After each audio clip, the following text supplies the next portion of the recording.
Aujourd'hui, petite présentation sur Bushido. Je vais vous présenter deux figurines de la vague sauvage qu'on ne voit pas souvent à mon avis sur les tables de jeu. À savoir le monteur de Nyan et le Nyan. Je sais pas si ça se prononce comme ça, mais voilà. Des belles petites bébêtes. Donc je vais vous les présenter ensemble parce que c'est deux bêtes qui sont assez proches. En fait, vous avez l'animal seul en carte et après vous avez une autre carte qui permet d'avoir la même bestiole mais montée avec un bakemono sur le dos. On va commencer tout de suite avec le Nyan sans cavalier et voir ce qu'il vaut. Alors le Nyan, c'est un animal, un yokai, qui vaut 20 riz quand même. Donc bien entendu, unique à la vague sauvage. Il a 3 en mêlée, il a 5 en mouvement, il a 0 en tir. Il génère 2 ki, mais il peut pas en avoir. Donc en fait, il a juste 2 en stat de ki. Ensuite, il va avoir 8 points de vie, c'est quand même pas mal. En arme, il va tout simplement avoir la morsure, qui lui donne plus 2 en force aux dégâts. Il va avoir la brutalité 1, le pas de côté défensif pour 1, la projection offensive pour 1. Et après, il va avoir l'agressivité, fuyante, intimidation, intrépidité, marche aérienne, peur 5, saut et 6ème sens. Ça commence à faire pas mal. Donc il a aucun effet unique. Il est de taille moyenne sur socle de 40 mm. Alors qu'est-ce qu'on peut dire sur cette petite figurine? Et ben pour 20 riz, c'est franchement une figurine vraiment sympa. Bon, son petit côté un petit peu handicapant, c'est son agressivité et son 3 en mêlée qui est pas boostable. 3 en mêlée c'est correct, c'est très correct, hein, mais c'est pas boostable. Donc l'agressivité fait qu'il a l'obligation de mettre plus de dés en attaque qu'en défense. Donc il aura, s'il est complet, sans malus, il aura du coup forcément toujours 2 dés en attaque et un seul dé en défense. Ce qui fait que votre adversaire va pouvoir le contrer, vraiment vous emmerder s'il l'attaque, parce que il sait très bien que vous allez pouvoir mettre qu'un seul dé en défense. Donc c'est vraiment pas une créature défensive, c'est vraiment une créature offensive. Après il a quand même 3 dés, il a la brutalité 1, donc qui augmente votre résultat de mêlée en attaque de 1, donc ce qui est plutôt très bien. Ensuite il est assez mobile, hein, parce qu'il a quand même 5 en mouvement, il est fuyante. Il a l'intimidation, donc l'intimidation pour rappel c'est pendant la phase initiale, vous sélectionnez une cible hostile à 8 pouces de vous, vous faites un test en opposition de ki, et si vous le remportez, et bien tout simplement votre cible elle va gagner couardise, elle perd l'agressivité, et elle peut pas choisir cibler cette figurine pour une mêlée, une charge ou un tir. Donc en fait votre Nyan il lui fait peur, en grosso modo pour faire simple, il l'intimide. Et l'autre, votre adversaire ne pourra pas le prendre pour cible avec la figurine que vous avez sélectionnée et vaincue en test d'opposition de ki. Je disais il est assez mobile parce qu'il a la marche aérienne. Donc la marche aérienne c'est un simili-vol hein, dans le jeu, donc il ignore les terrains et les figurines pour se déplacer. En fait il bondit, hein, vous voyez la figurine est assez aérienne, on a l'impression qu'il est en train de sauter. Donc clairement voilà, donc grâce à ça c'est assez mobile. Il a quand même la peur 5, donc c'est pas rien, hein, ça commence à faire. Il a le saut qui permet de se relever facilement. Et il a également le 6ème sens. Le 6ème sens c'est aussi très bien parce qu'il ne peut jamais être surpris. Donc, et en plus il ignore le trait de camouflage. Donc avec son 5 en mouvement ça vous permet de faire des charges à 10 pouces quand même. Sur des figurines qui pensaient être tranquilles parce qu'elles étaient camouflées, bah lui il peut faire la blague. Donc c'est plutôt pas mal. Maintenant voici la version du Nyan mais montée. Avec un bakemono sur le dos. Donc c'est un bakemono tout simplement lancier. Hein. Donc il a 3 en mêlée, 5 en mouvement, 1 en tir.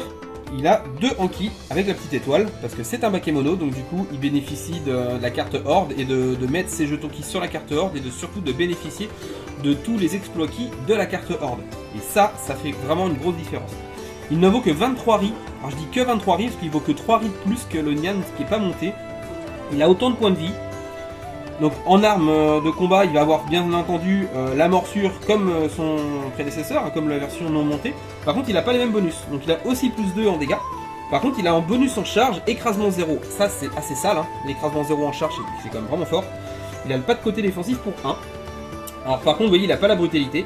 Mais bon, on gagne par contre une deuxième attaque possible hein, grâce au bakemono en fait avec la lance qui lui donne l'allonge et la poussée défensive. Donc clairement là, vous avez vraiment 2 optiques.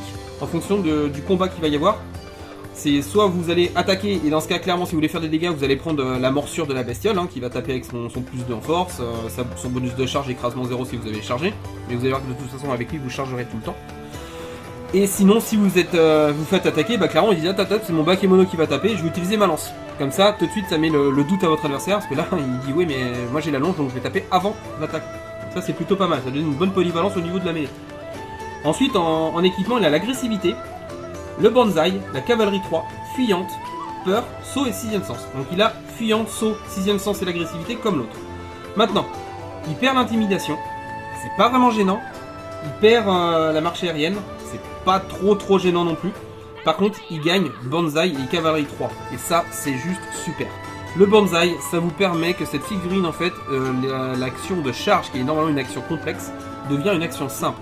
Et ça fait la différence. Je vous disais, avec lui, vous n'allez jamais réfléchir quand vous allez vouloir engager en mêlée. Vous allez systématiquement faire des charges. Bah oui, parce que c'est une action simple. Donc vous pouvez faire 2 charges dans le même tour avec lui. Donc on va pas se gêner. Pourquoi se priver d'un bonus? Sachant que quand vous faites la charge, pour rappel, vous avez plus 2 en dégâts. Et en plus, vous avez un bonus de charge écrasement 0 grâce à la morsure de la bestiole. Donc on va pas se gêner de charger avec lui. Autre subtilité, c'est de la cavalerie. Il a cavalerie 3, ce qui fait que votre monteur de Nyan, il est juste super mobile, parce qu'il a 5 en mouvement de base, et il a cavalerie 3. Donc la cavalerie 3 vous permet de faire un mouvement de 3 à n'importe quel moment de votre déplacement. C'est juste magnifique. Parce que quand vous le déplacez, vous êtes derrière un caillou, pas à l'abri, admettons, et ben vous l'activez, faites cavalerie 3, vous déplacez de 3 pouces, vous chopez une ligne de vue, et là vous faites une charge. De 10 pouces, parce qu'il a 5 en mouvement, en ligne droite, et vous prenez n'importe qui, et vous recommencez derrière. Ou alors, vous voyez quelqu'un, vous chargez, vous le butez, cavalerie 3, vous l'enlevez, et vous le reculez, si vous arrivez à buter votre adversaire. C'est quand même pas mal. En exploit key, il a rien de particulier, bien sûr en taille, il est aussi de taille moyen, donc sur socle de 40. Par contre, comme je le disais, c'est un bakemono, donc il a accès à tous les exploits key de la carte Horde. Il a surtout un boost de mêlée de 3 que son pote n'a pas. Donc ça fait la diff, hein, parce que comme je vous disais, il a accès quand même déjà aux exploits key, donc vous allez pouvoir lui donner des buffs et tout, et vous allez pouvoir booster sa mêlée. Donc vu qu'il est agressif et que vous êtes obligé de mettre plus de dés en attaque qu'en défense, et bah, si jamais vous le faites attaquer, c'est votre adversaire qui a l'initiative du combat, et ben ok, bah, vous allez pouvoir claquer 3 keys, voire 6 keys pour lui donner 2 dés en mêlée en plus, et passer à 5, et bah là votre adversaire il va partir parce que dire ok, j'utilise ma lance, bah, je suis agressif, donc il sait que vous allez mettre au minimum 3 dés en attaque, mais vous aurez quand même 2 dés de défense, et c'est pas rien. Donc c'est plutôt pas mal. Moi c'est une très bonne figurine. Alors si j'ai à revenir pour comparer un petit peu les deux, j'aurais à dire que clairement si vous avez les points, privilégiez le monteur de Nyan. Il n'y a que 3 vies d'écart. Pour moi il vous débloque plus de choses de par son équipement, de par sa mobilité qui est accrue du fait de sa cavalerie et du fait qu'il soit monté tout simplement par un bakemono.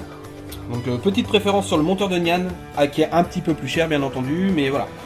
J'ai déjà joué les deux sont très bien, hein, y a pas... Après des fois on chipote dans notre bande, on cherche pour 1, 2, 3 riz, donc on grappille, donc éventuellement si vous voulez le rentrer dans une bande et que ça passe pas parce que vous avez 3 riz de trop, et ben clairement vous passez sur le Nyan sans cavalier, et ça va faire le taf aussi. Hein. Il sera un petit peu différent parce qu'il n'a pas tout à fait exactement les mêmes équipements, il est un petit peu moins mobile, mais il fera le boulot clairement, ça ne fera pas rire votre adversaire quand il va se le prendre sur la courge. Donc en résumé, deux très bonnes petites figurines chez les bakemono et qui changent vraiment de ce qu'on peut voir d'habitude avec la Horde ou plein de petits nabos. Là on a vraiment une grosse bestiace qui va avancer sur le terrain avec son œil de cyclope là, et franchement ça fait plaisir. Allez, je vous dis à plus pour une autre vidéo.